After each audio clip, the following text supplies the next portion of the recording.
sobrenatural. Recibe gloria, Señor. Levanta tus manos. Levanta tus manos, vamos. Dile, tú eres un Dios sobrenatural. Tú eres un Dios de poder. Tú eres un Dios de gloria. Te exaltamos, Señor. Te exaltamos, oh Rey. Te adoramos, Señor. Recibe la gloria. Recibe la gloria. Recibe la gloria, Señor. Tú eres digno. Tú eres digno. Tú eres digno, Jesús. Todopoderoso. Todopoderoso eres tú. Proclámalo. Eres victorioso, Dios de milagros, Dios de salvación, Dios de sanidad, Dios de liberación, Dios de autoridad, Dios de dominio. Te exaltamos, oh Rey, te exaltamos, Señor, te damos gracias. Venga a tu reino, a esta reunión. Abre los cielos. Proclamamos la sangre del Cordero sobre este lugar. Bendecimos tu nombre. Dios maravilloso, Dios glorioso, Dios bueno. Te bendecimos y te damos a ti la honra y la gloria. Amén. Apláudale a mi Jesús, por favor.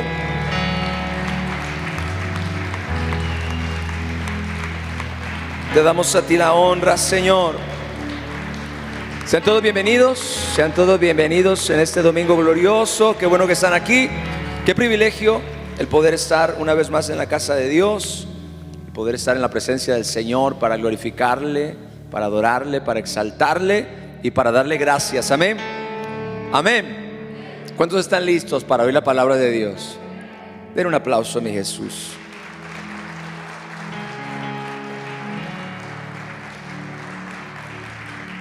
Gloria a Dios.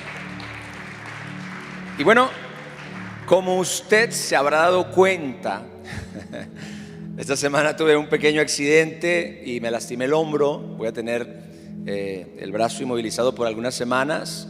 Agradezco sus oraciones, gracias a Dios, todo bien. Dios nos guarda, Dios nos protege, Dios nos defiende, Dios está con nosotros. Pero pues si usted ora por mí, es más, ore de una vez, extienda su mano, gloria a Dios, y ore por favor por mi hombro, por mi clavícula. Extienda su mano y ore en el nombre de Jesús, que el poder de Dios se manifieste para traer una poderosa sanidad y restauración en el nombre de Jesús. Vamos, iglesia, ore por mí con fe y compasión en el nombre de Jesús. Declare la palabra de Dios. Tenemos un Dios de gloria y de poder. En el nombre de Jesús, Señor, recibo la oración, el clamor de tu iglesia, de tu pueblo, de tus hijos.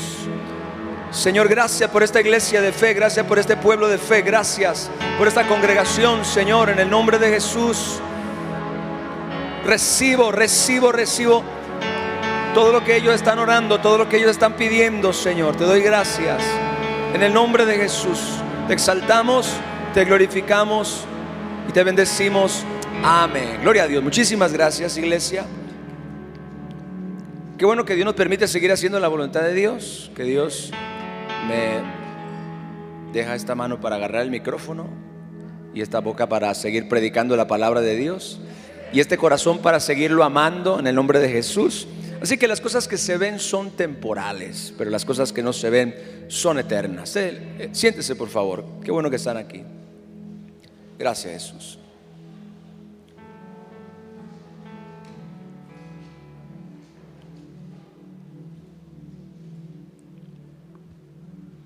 Dios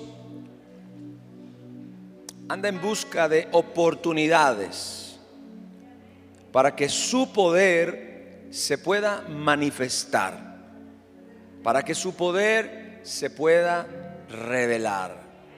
Hoy vamos a leer una escritura Esta historia siempre me ha bendecido mucho y la encontramos en el Evangelio de Juan, en el capítulo 9, versos del 1 al 7. Es una historia que continúa más allá del verso 7, usted lo puede leer en su casa completo, pero hoy yo quiero que pongamos atención a la primera parte de esta historia, por cierto, la más importante.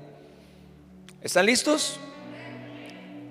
Al pasar Jesús vio a un hombre ciego de nacimiento. Notemos ese detalle tan importante. Vio a un hombre ciego de nacimiento y le preguntaron sus discípulos, diciendo, escuche esta pregunta: Rabí, recuerde, Rabí significa maestro, ¿quién pecó? ¿Este o sus padres para que haya nacido ciego? Respondió Jesús: no es que pecó este ni sus padres, sino para que las obras de Dios se manifiesten en él. Escuche esa frase: para que las obras de Dios se manifiesten en él. Me es necesario hacer las obras del que me envió, entre tanto que el día dura. La noche viene cuando nadie puede trabajar. Entre tanto que estoy en el mundo, luz soy del mundo. Dicho esto, y vea la manera tan ortodoxa de hacer el milagro, escupió en tierra e hizo lodo con la saliva y untó con el lodo los ojos del ciego y le dijo: ve a lavarte en el estanque de Siloé, que traducido es enviado.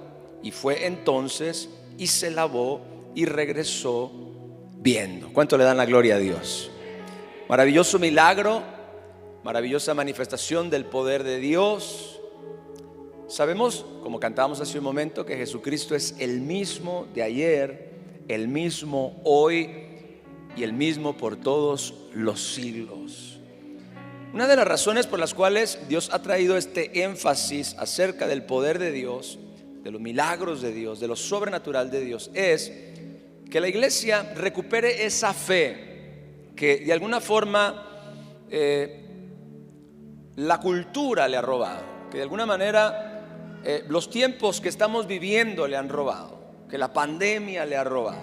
El propósito del Señor es que la iglesia recupere esa clase de fe que desata los milagros de Dios, esa clase de fe que libera el poder milagroso de Dios y del Espíritu Santo a favor de su pueblo. Usted y yo no estamos limitados por el mundo natural, no estamos limitados por nuestros 5 sentidos físicos, no estamos limitados por las propias capacidades de nuestra humanidad. No, como hijos de Dios, usted y yo podemos ir más allá de nuestras limitaciones. Usted y yo podemos ir más allá del mundo natural. Usted y yo podemos tener acceso a un reino que es sobrenatural, al reino de Dios. Podemos tener acceso al poder de Dios, podemos tener acceso a los milagros del Señor. Todas esas cosas, como hemos estado hablando, siguen vigentes, están disponibles, y usted y yo debemos creerlas para que sucedan en nuestra vida, sucedan en nuestro hogar, sucedan en nuestra iglesia y sucedan en nuestra sociedad. Esta escritura que acabamos de leer nos enseña algunas cosas bien importantes, bien importantes, que nos pueden ayudar a entender cómo realmente Dios es el que está en busca de oportunidades para que su poder se manifieste. Y como nosotros muchas veces, porque los discípulos aquí pues nos representan y nos damos cuenta de las limitaciones propias que muchas veces tenemos y que pueden ser la razón por la cual el poder milagroso del Señor se ve limitado en nuestro tiempo. Pero eso está cambiando, eso Dios lo está resolviendo en el nombre de Jesús. Voy a hablar de 7 cosas que aprendí acerca de esta historia y que quiero compartir con ustedes. Hablando acerca de los discípulos, primeramente, de la perspectiva de los discípulos y de cómo realmente nos representa de muchas maneras.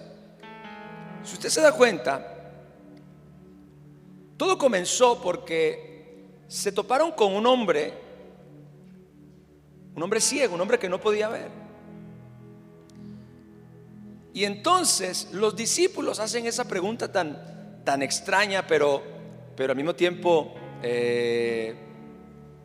quizá cualquiera pudiéramos haberla hecho. Rabí, ¿quién pecó? ¿Quién tuvo la culpa? ¿Quién pecó ¿O pecaron sus padres para que él haya nacido ciego? Si usted se da cuenta, y ese es mi primer punto, para los discípulos la causa de la enfermedad es más importante que la fuente de la sanidad. Y esto nos habla de que los discípulos tenían una mentalidad o una perspectiva religiosa, tanto de Dios como de lo que Dios puede hacer. Recuerde que esta gente eran judíos en su totalidad. Esas personas desde niños habían escuchado la palabra de Dios, habían sido expuestos a la palabra de Dios, habían conocido todas las historias que narra el Pentateuco, los primeros 5 libros de la Biblia, y no solamente eso, los salmos, los profetas, etcétera, etcétera. Esta gente en realidad eran personas que habían tenido acceso a la realidad de Dios, y sin embargo su perspectiva se había empañado por la religión. Vea lo que dice Éxodo capítulo 15, por favor, verso 26. Éxodo 15, 26. Y le dijo: si oyeres atentamente la voz de Jehová tu Dios, e hicieres lo recto delante de sus ojos, y dieres oído a sus mandamientos, y guardares todos sus estatutos, ninguna enfermedad de las que envía a los egipcios te enviaré a ti. Y escuche la siguiente frase: porque yo soy Jehová tu sanador. ¿Cuántos creen que nuestro Dios es un Dios sanador? Dios se revela a su pueblo, Dios se revela a la nación como Jehová Rafa, como Jehová el sanador. Y sabe, los discípulos, como toda la gente perteneciente a la nación de Israel, habían escuchado esta historia, habían leído estos pasajes, habían tenido acceso a la misma verdad, y sin embargo ellos ya habían perdido de vista que Dios se había revelado como el sanador. Esta perspectiva de los discípulos nos enseña la mentalidad religiosa que muchas veces puede obstruir o puede limitar nuestra capacidad de ver la mano de Dios en operación. Para estas personas lo más importante era saber quién había pecado. Eso es una mentalidad totalmente religiosa. ¿Quién tuvo la culpa? ¿Quién fue el que pecó? Esta persona está enferma porque algo hizo. A esta persona le está yendo mal porque seguramente se descarrió. El otro está pasando por una situación de divorcio porque seguramente le abrieron la puerta al diablo. ¿Se da cuenta? No somos muy diferentes de los discípulos, y en algunas ocasiones nosotros también juzgamos las cosas con una mentalidad totalmente empañada por una visión religiosa. Nos enfocamos más en el pecado que en la oportunidad de que algo sobrenatural, de que algo poderoso, de que algo grande ocurra a favor de la vida de las personas. ¿Alguien dice amén? ¿Quién pecó? ¿Quién tuvo la culpa? ¿Quién se equivocó? ¿Quién cayó? ¿Quién falló? Mire, nos convertimos en jueces, y es interesante que muchas veces nosotros somos tan efectivos en detectar el pecado de las demás personas, pero tan poco efectivos en discernir nuestros propios pecados.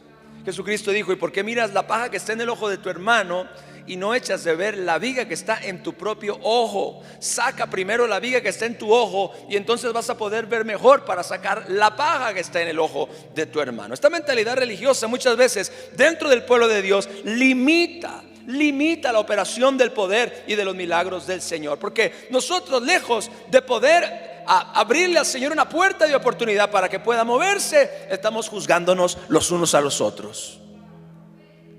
¿Quién pecó?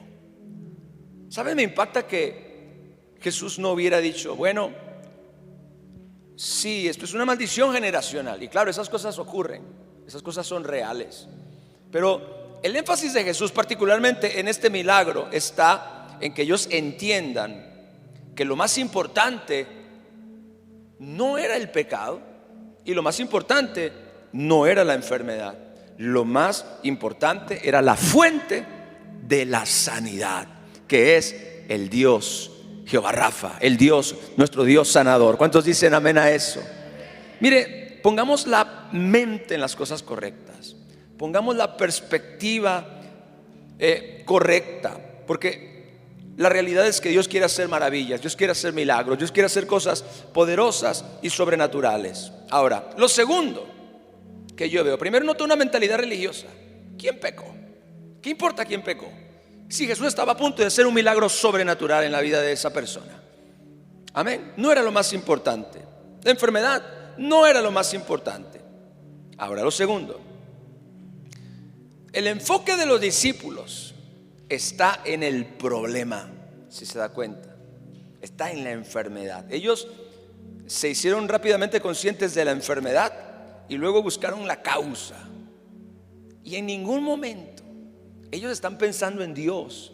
En ningún momento ellos están pensando en el poder de Dios. En ningún momento ellos están viendo la gran oportunidad de que se manifieste la gloria y la majestad de Dios. Esto revela una mentalidad natural o carnal. Primero, ellos manifestaron una mentalidad religiosa buscando el culpable de la situación. La religión busca culpables, pero el evangelio provee un salvador. ¿Cuántos dicen amén a eso? Gloria a Dios.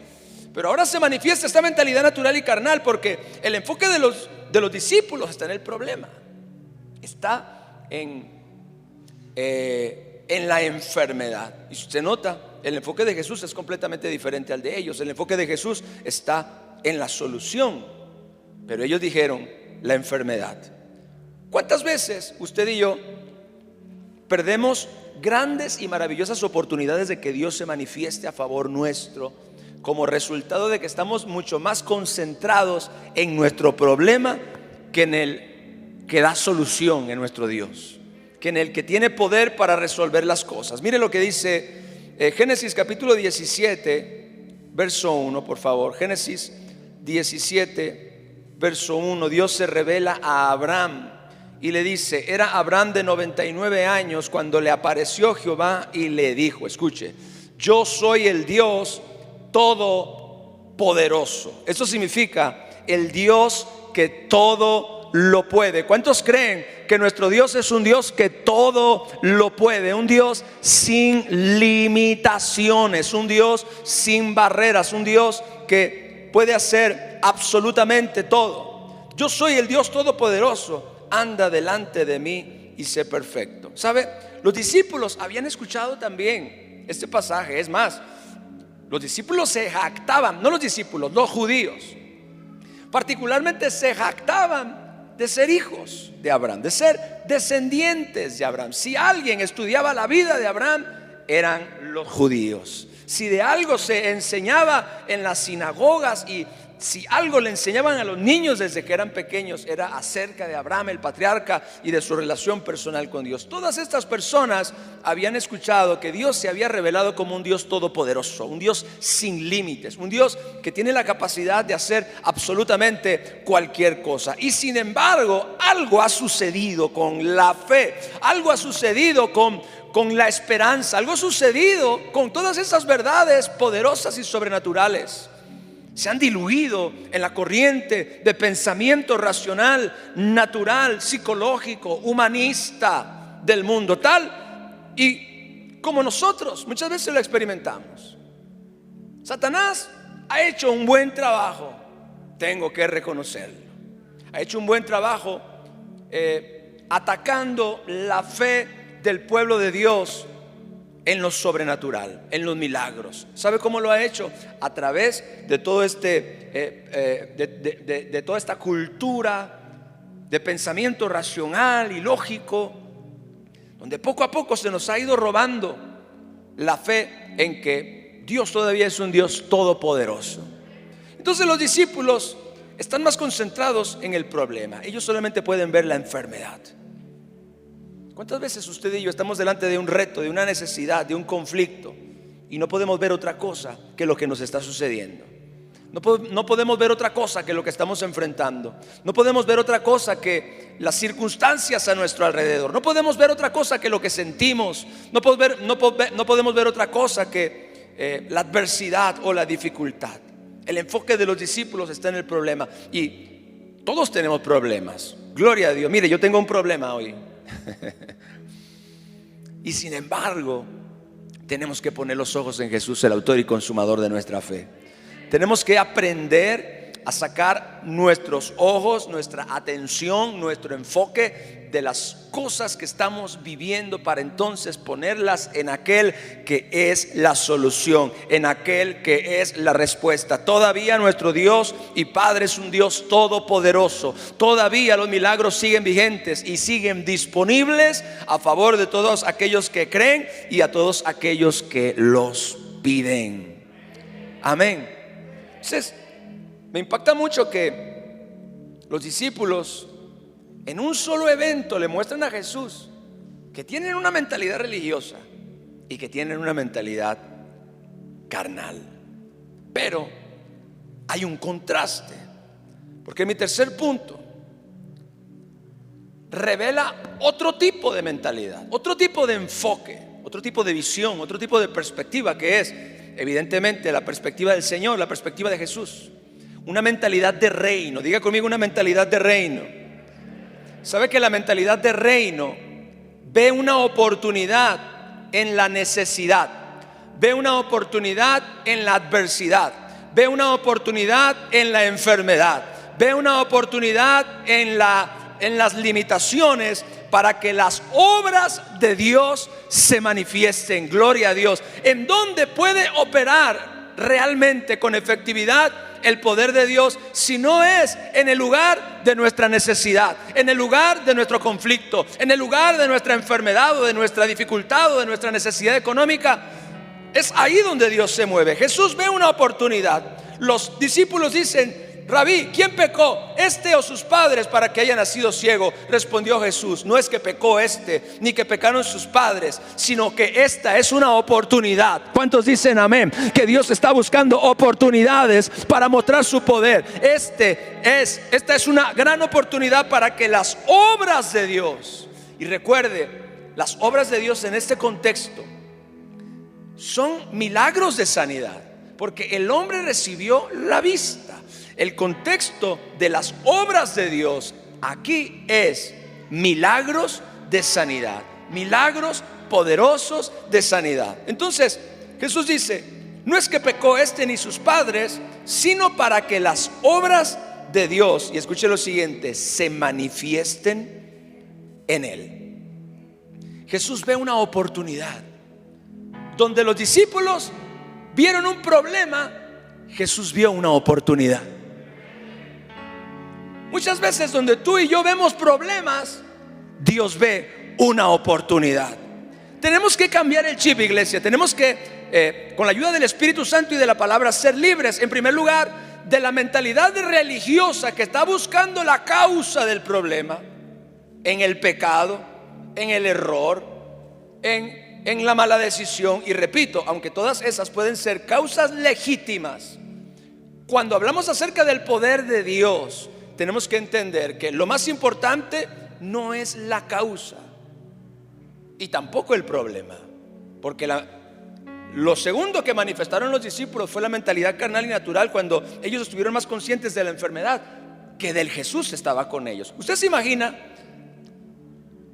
estar con Jesús, saber que hace milagros y andar con Él todo el tiempo, y de repente encontrarse con un ciego y decir, en vez de decir: Señor Jesús, aquí está un ciego para que lo sanes, le dicen: Jesús, ¿quién pecó este o sus padres para que haya nacido ciego?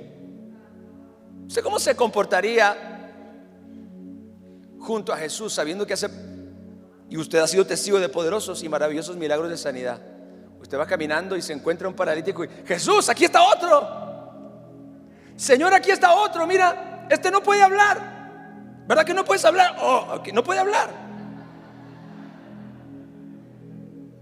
Pero ellos tienen una mentalidad carnal y terrenal, y Jesús demuestra una mentalidad de reino.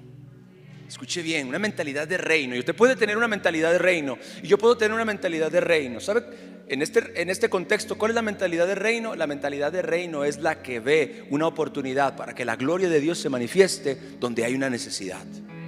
La mente natural y religiosa ve un problema La mentalidad de reino ve una oportunidad para que Dios actúe, para que Dios obre. O dígame una cosa, ¿cómo usted va a descubrir que realmente Dios es el sanador? Sino cuando usted enfrenta una situación de salud y entonces tiene que tomar la decisión de o le va a creer a Dios o le va a creer a la ciencia.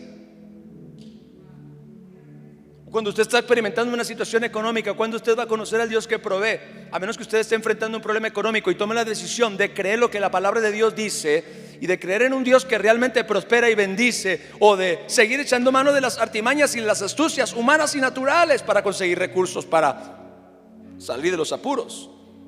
Diga, necesitamos una mentalidad de reino. ¿Alguien aquí reconoce que necesitamos una mentalidad de reino? En Lucas capítulo 11, verso 33, Lucas capítulo, verso 33, dice la palabra de Dios: nadie pone en oculto la luz encendida, ni debajo del almud, sino en el candelero, para que los que entren vean la luz. Quiero decirle algo: nunca ha sido el diseño de Dios mantener en la oscuridad su poder. O sea, si hoy no lo vemos tan a menudo como la Biblia lo describe, no es porque Dios se encuentre en una de esas dispensaciones de las que hablan los expertos, donde en realidad no quiere hacer milagros.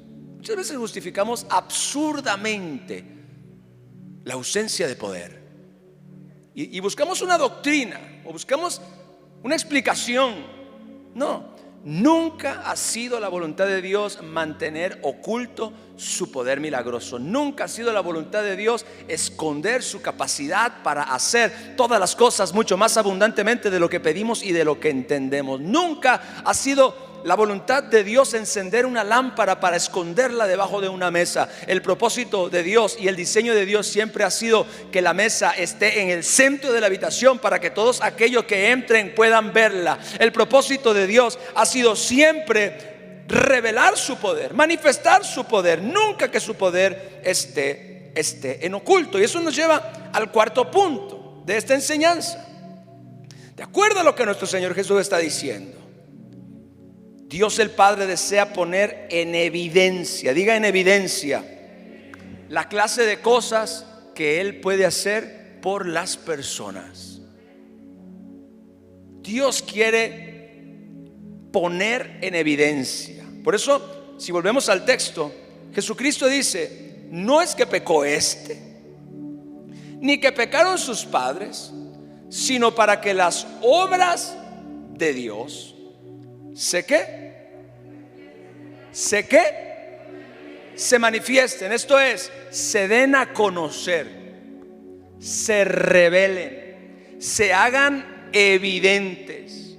Dios está más interesado en demostrarle al hombre su poder de lo que nosotros imaginamos.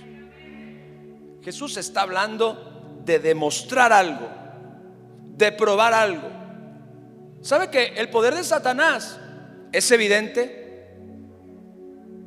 ¿Cuántos dicen amén? Y si no, vea el mundo, prenda el televisor, las noticias. El poder de Dios es evidente. ¿Por qué usted cree que el poder de Satanás es evidente? Porque usted cree que siendo el poder de Satanás tan evidente, reflejado en la destrucción humana, reflejado en la maldición, reflejado en la enfermedad, reflejado en los hogares destruidos y en los matrimonios deshechos, reflejado en las adicciones, en la drogadicción, reflejado en la perversión? O sea, las obras de Satanás no se esconden debajo del almud. ¿Y por qué usted cree que Dios, si quisiera mantener oculto su poder y su gloria para cambiar, para sanar y para transformar, cuando la obra de Satanás es tan descarada? Escúcheme, es un error. Dios quiere demostrar su poder. Y no solamente quiere demostrar su poder, Dios quiere que su poder, en una medida sobrenatural, en una medida como no la hemos visto antes, pueda no solamente hacerse evidente, sino al mismo tiempo desplazar, remover, destruir, transformar todo lo que Satanás hace en esta tierra. Den un aplauso a mi Jesús, aleluya.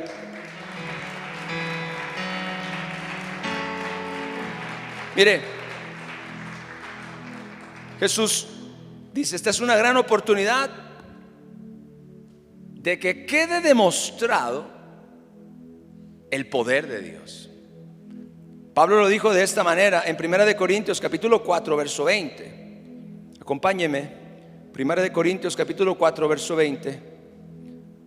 Escuche, porque el reino de Dios no consiste en palabras, sino en ¿qué? En poder. ¿Usted sabe lo que significa eso? Poder es acción. Poder es Dios obrando. A eso se refiere. Por los últimos, no sé, 10 años, lo que hemos tenido en abundancia son las palabras. O sea, palabras no nos faltan. Esa es la razón por la cual en la iglesia actual abundan, obviamente, la predicación, pero abundan los seminarios, abunda la consejería, los talleres, la escuela dominical, los retiros, pero absolutamente todo eso está basado en la enseñanza, está apoyado en las palabras. Y no que las palabras no sean importantes, pero la Biblia dice que el reino de Dios no consiste en las palabras, sino consiste en el poder que revelan y manifiestan las palabras por obra del Espíritu Santo de Dios. O sea, el propósito de Dios no es que tú te llenes la cabeza de información. El propósito de Dios es que tú puedas ver el poder de Dios en acción y que eso estimule tu fe para creer por más. ¿Cuántos dicen amén? Aleluya. Dios no quiere que usted y yo nos volvamos unos sabelotodos, llenos de palabras, llenos de información, llenos de dogmas, de doctrinas, pero vacíos de la manifestación. El reino de Dios, dice Pablo, no consiste en palabras, sino en poder. Y él mismo, pasajes, versos más atrás, en 1 Corintios capítulo 2, versos 2 al 5.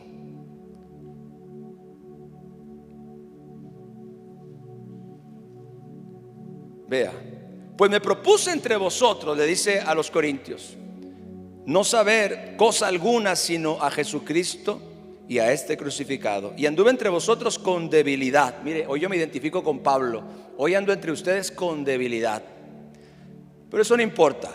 Estuve entre vosotros con debilidad y con mucho temor y temblor, y ni mi palabra ni mi predicación fue con palabras persuasivas de humana sabiduría, sino con demostración. Diga demostración. ¿Demostración de qué? Del Espíritu y de poder. Precisamente de esto está hablando Jesús, porque Jesús dice, sino para que las obras, no es que pecó no es que pecaron sus padres, sino para que la obra de Dios se manifieste. La misma palabra apodexis, se manifieste, es demostración. Jesús estaba hablando acerca de demostrar el poder de Dios. Hoy, iglesia, debemos entender que Dios desea poner en evidencia, Dios desea que la gente vea, que la gente sepa, que sea testigo de las cosas que Él puede hacer a favor de la vida de las personas. Dios nunca ha tenido la intención de que su poder esté escondido y discreto. Si no me cree, lea Hechos capítulo 2.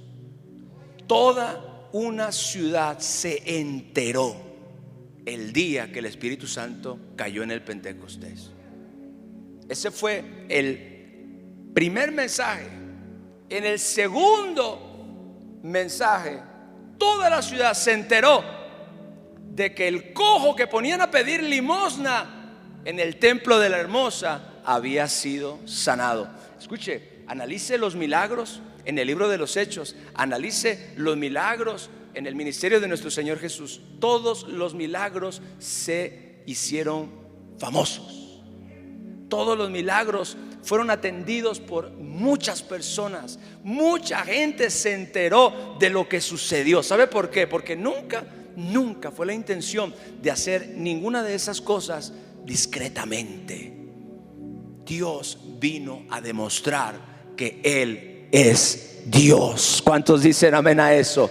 Jesús vino a demostrar que Él es el Hijo de Dios. El Señor quiere poner en evidencia la clase de cosas que Él puede hacer por ti, la clase de cosas que Él puede hacer por mí. Cualquier cosa que Dios haya hecho en las Escrituras a favor de alguien, también las puede hacer por ti si tú las crees, si tú las pides, si tú las buscas. Salgamos de lo natural, salgamos de las limitaciones y creamos que Dios está en busca de oportunidades para que el poder de Dios se manifieste, que Dios está en busca de momentos donde alguien pueda atreverse a creer por lo sobrenatural. Den un aplauso a mi Señor, por favor.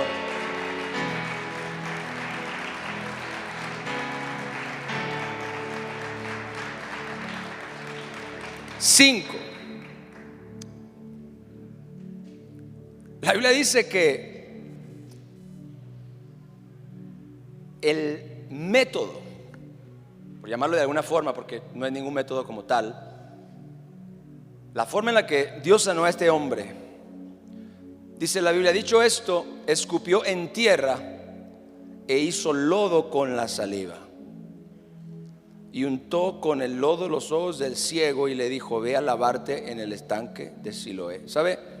Este fue un método muy poco ortodoxo, es decir, no conforme a lo que se esperaba que sucediera. Si nosotros analizamos el ministerio de Jesús, inclusive la indicación que Él nos da de orar por los enfermos imponiendo las manos, este método o esta forma que Él usa rompía absolutamente con todo eso. Y Él hizo algunas cosas en su ministerio. O sea, intencionalmente nuestro Señor Jesús hizo algo que no era ortodoxo. No era simplemente poner la mano sobre la persona enferma y decirle: tu fe te ha hecho sana. No, hizo algo no convencional. Diga: no convencional. Escupió en la tierra. Qué bueno que el ciego no podía ver. Yo no sé qué hubiera sentido de ver que lo que le estaban untando en los ojos era saliva con tierra. Alguna gente es muy asquerosa. Él no pudo ver. Jesús escupió, tomó la tierra, se convirtió en lodo y con el lodo untó los ojos del ciego. Los religiosos de su tiempo, ese era el tipo de cosas que realmente endemoniaban a los religiosos de su tiempo. ¿En dónde está escrito eso? En ningún lugar. Mire, una de las cosas que debemos entender acerca de la manifestación del poder de Dios es que lo que Dios puede hacer o lo que Dios va a hacer no necesariamente va a encajar con nuestros conceptos preconcebidos. Yo he escuchado gente, a lo largo de 20 años he escuchado gente criticar todo tipo de formas en las que Dios actúa. Oraron por la persona y se cayó. Ay, ¿qué es eso que se cayó? Yo no creo en eso que la gente se cae. Ay, que la persona se quebrantó y estuvo llorando y estuvo quebrantado. Ay, ¿qué es eso emocional? ¿Se da cuenta que siempre nosotros pensamos que las cosas que Dios hace tienen que encajar, con nuestra teología? Tienen que encajar con nuestra forma de ver la vida cristiana. No necesariamente. ¿Qué tal que Dios nos sorprende? ¿Qué tal que Dios hace algo poco convencional? ¿Qué tal que Dios hace algo que choca totalmente con todo lo que tú has aprendido? ¿Sabes qué es lo triste de los fariseos del tiempo de Jesús? Ellos estaban esperando al Mesías. El Mesías llegó y no se dieron cuenta. ¿Por qué? Porque ellos estaban esperando al Mesías que entrara por la puerta y Jesús entró por la cocina. Esperaban al rey y nació un bebé en el pesebre. O sea, Jesús rompió todos los esquemas religiosos de su tiempo. Tengamos cuidado. Yo de verdad le pido a Dios tener un corazón abierto, claro, tener discernimiento, tener discernimiento, tener sabiduría, tener revelación. Porque si bien Satanás puede fabricar muchas cosas que no necesariamente son lo original, pero tenemos que entender que Dios, cuando se mueve y cuando obra, no necesariamente lo va a hacer de la manera que nosotros lo esperamos. Un día, para Dios sustentar la vida de un profeta, envió cuervos a llevarle de comer. Ahora, Dios hubiera usado una persona para alimentar al profeta, probablemente, pero quizás no había ninguna dispuesta. Así que Dios tuvo que usar un cuervo. Porque Dios no tiene límite. Un día Dios quiso amonestar a un profeta. Bueno, no era profeta, era más bien profeto. Y usó una burra que le habló y lo amonestó. O sea, tenemos que entender que si Dios se mueve, no necesariamente se tiene que mover como yo quiero. ¿Se acuerda de Naamán? Cuando lo enviaron donde Eliseo para que orara por él y lo curara de la lepra. Y el tipo va, tipo importante, amigo del rey, gente de renombre. Él dice: va a salir el profeta, pondrá sus manos sobre mí, invocará el nombre de su Dios y seré sano en el instante. Nada de eso sucedió. Cuando llega Naamán, Eliseo ni siquiera lo recibe, manda al criado y le dice: ve, lávate 7 veces en el Jordán y serás sanado. El tipo se endemonió. Se endemonió porque Dios no quiso hacer las cosas como él quería. Tengamos cuidado con eso. Jesús escupió en la tierra, hizo lodo, le untó los ojos, el hombre fue sanado. ¿Qué hubiera dicho la ley religiosa? Eso es una locura, eso es una blasfema.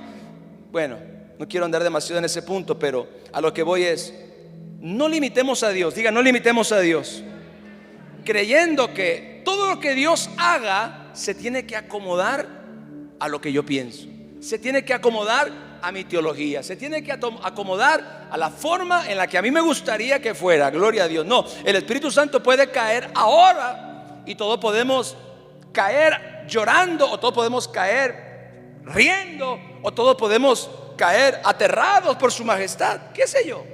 Lo importante es que usted y yo no cometamos el error de los fariseos de creer que Dios tiene que hacer las cosas como nosotros queremos.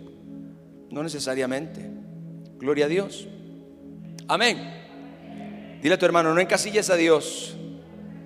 Jeremías 33:3 dice: clama a mí y yo te responderé. Ahora, pero ¿cómo te voy a responder? Dice: te voy a mostrar cosas grandes y ocultas que tú no conoces.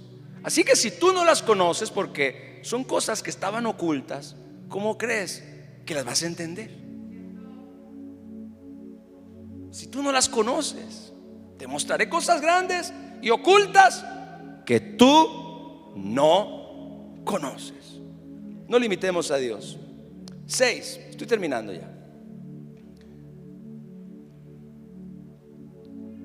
Hablábamos la semana pasada acerca de que la iglesia moderna se ha inventado una doctrina, una teología donde Dios hace todo y ellos no tienen que hacer absolutamente nada.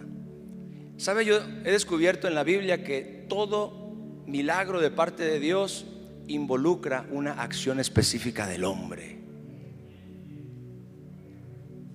Involucra una acción específica del hombre. Nosotros le llamamos un acto de fe. Un acto de fe. Eso es. Jesús le dijo al hombre, le untó los ojos con el lodo y no sanó instantáneamente. Le dio una indicación. Diga, un acto de fe. Diga, un paso de fe. Le dijo: ve a lavarte en el estanque de Siloé.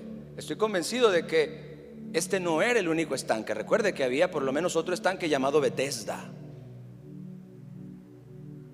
Pero le dijo: ve y lávate en el estanque de Siloé. No era ni Betesda, ni era el estanque fulano, ni el estanque mengano. Era el estanque de Siloé. Jesús le pidió un acto específico. Escuche, las maravillas y los milagros de Dios involucran un acto de fe de nuestra parte. No hay tal cosa como Dios lo va a hacer todo, yo no tengo que hacer nada. Señor, sáname, porque tú tienes poder. ¿Cuántas personas hay que creen o piensan de esta manera? Es que Dios es poderoso, Dios sabe lo que yo necesito. Sí, pero Él dijo, pide. Porque todo aquel que pide. Pero es que Dios sabe lo que yo necesito. Sí, Dios sabe lo que tú necesitas, pero resulta que Dios requiere un acto de fe para poder obrar sobrenaturalmente a favor de tu vida. Al hombre que iba a orar por su hija le dijo, no temas, cree solamente, resiste el temor, mantente creyendo, aunque hayan dicho que la niña murió, no tengas miedo, rechaza el miedo, rechaza el temor, cree solamente, pon tus ojos en mi palabra. No dice la Biblia, puesto los ojos en Jesús, autor y consumador de nuestra fe. ¿Qué es eso? Un acto de fe. ¿Qué es orar? Un acto de fe. ¿Qué es confesar la palabra? Un acto de fe. Todas esas cosas, un paso, una ofrenda, puede ser un acto de fe. Yo le compartí a la iglesia hace un rato que en el año 2006 tuve la oportunidad de salir ya como pastor ministerialmente, mi primer viaje internacional, una convención en Venezuela en el año 2006. En ese tiempo muy limitado de recursos. Mi esposa y yo teníamos en ese tiempo muchos problemas económicos, estábamos saliendo adelante poco a poco, y recuerdo que yo tenía el anhelo de ir a esa convención. Gracias a Dios Dios proveyó los recursos, pero de una manera muy curiosa, porque yo trabajaba en una empresa donde tenía una compañera de trabajo que su esposo era piloto de la línea o de la aerolínea mexicana de aviación que ya no existe. Y a él le regalaban boletos, como piloto le regalaban boletos, cada año le regalaban cierto número de boletos, y como él pues no los usaba, los vendía, y los vendía súper baratos. Yo recuerdo que cuando platicando acerca del evento con algunos compañeros de trabajo, esta compañera me dijo, mi esposo te puede vender un boleto de avión y te lo puede dar al 30% del costo. Yo dije, ¿qué? Me dice, sí, 30% del costo. Esta es mi oportunidad. Bueno, conseguí la cantidad de dinero para comprar el boleto a Venezuela con el 30% de su valor, muy limitado. Escogí el hotel más barato, programándome para los viáticos más económicos, comiendo apenas lo más barato que me pudiera encontrar. Iba sumamente limitado, y entonces llevaba una cantidad de dinero muy limitada para los gastos y viáticos. Y entonces yo estoy en una reunión del evento del congreso, estoy sentado ahí junto con un montón de gente. Estoy escuchando la predicación y entonces oigo la voz del Espíritu Santo que me dice, ve y dale todo lo que tienes al apóstol, a nuestro líder, Naum Rosario, que estaba predicando. Me dijo, ve y dale todo lo que tienes.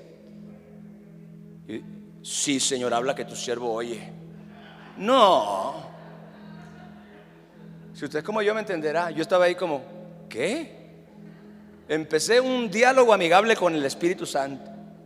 Pero Señor, es lo único que tengo muy poco dinero, es para la comida. En ese tiempo, para salir de Venezuela, cuando entraban te decían, bienvenido a Venezuela. Cuando salías te cobraban un impuesto de $100. Tienes que pagar un impuesto para salir. Y yo iba pero súper limitado. Y yo recuerdo que estaba, Señor, el impuesto, Señor, la comida, Señor, qué guay. Yo estaba en ese diálogo y lo único que oí fue por segunda vez, ve y dale todo lo que tienes. Estuve luchando un rato cuando sentí que eso era tan intenso que me paré en la mitad de la predicación. Imagine usted, era una iglesia como con 7,000 personas. Me pongo de pie, comienzo a caminar por el pasillo en la dirección del predicador.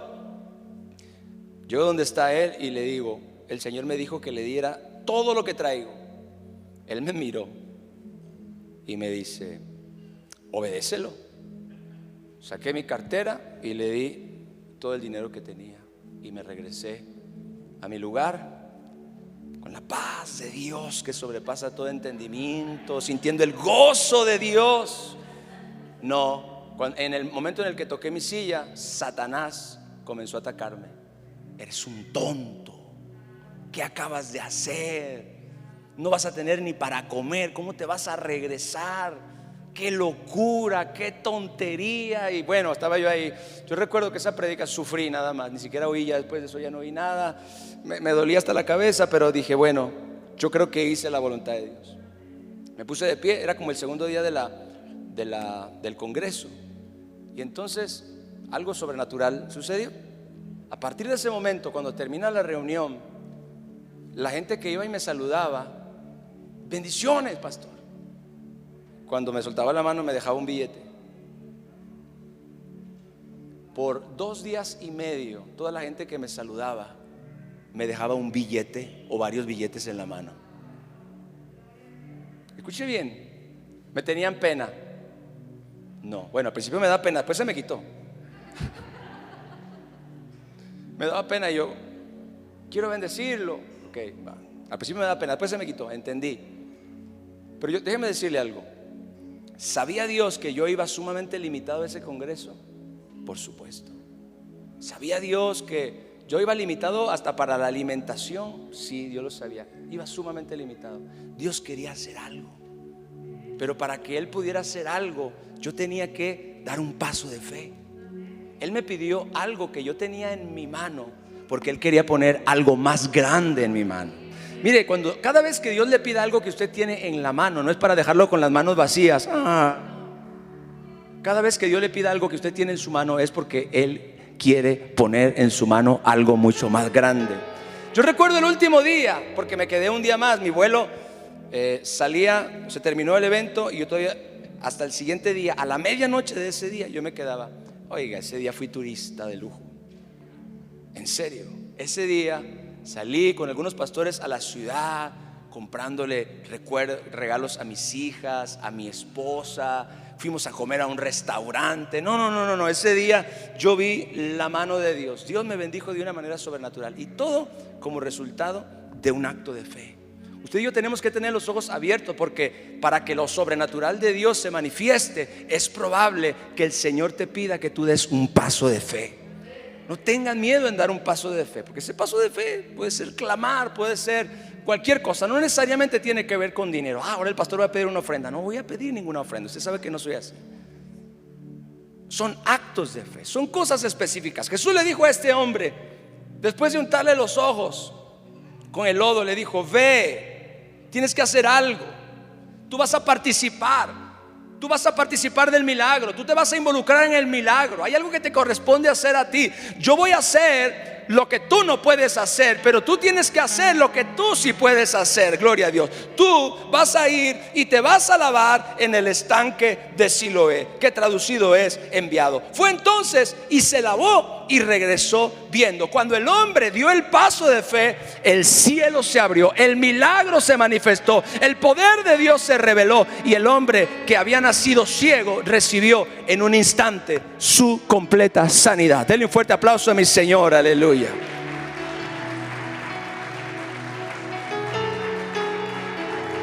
Y último punto: ¿por qué al estanque de Siloé? ¿Por qué no al de Betesda? Sé que hay muchos más estanques. Yo hubiera hecho una búsqueda y quizá le hubiera nombrado 3 o 4, pero de memoria me sé por lo menos el de Betesda, donde otra persona fue sanada, por cierto. Predicamos de eso hace algunas semanas.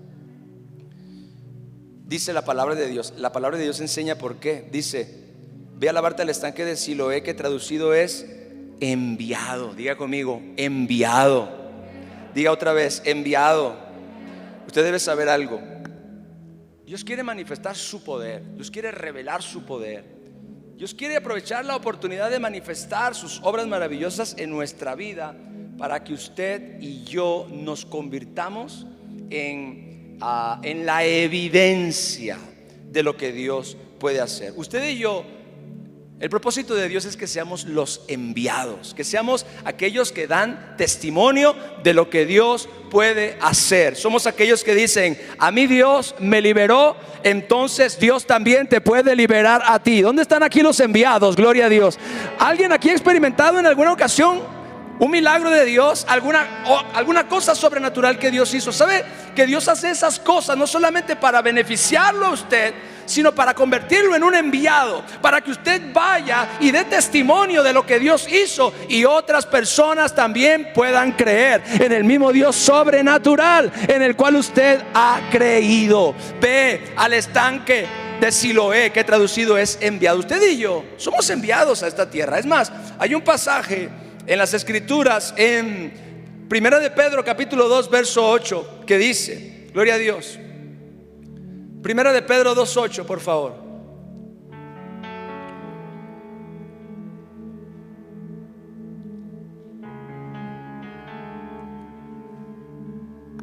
Mas ustedes son linaje escogido.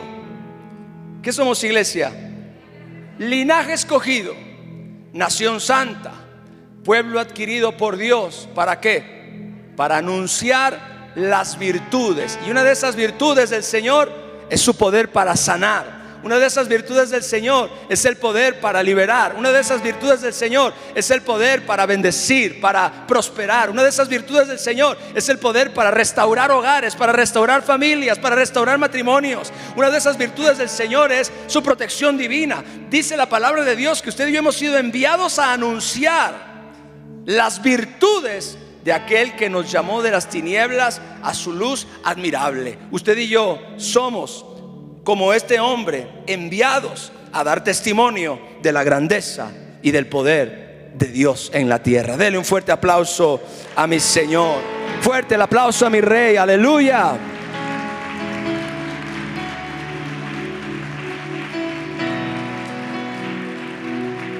Dios te sana no solamente para que estés sano, sino también te sana para que tú les cuentes a otros que Dios sana, y más personas puedan conocer a este Dios todopoderoso, que está buscando oportunidades para manifestar sus maravillas en la tierra. Levanta tus manos al Señor. Dios y Padre, líbranos de toda mentalidad carnal y natural que se centra en los problemas y en la dificultad y no en tu poder.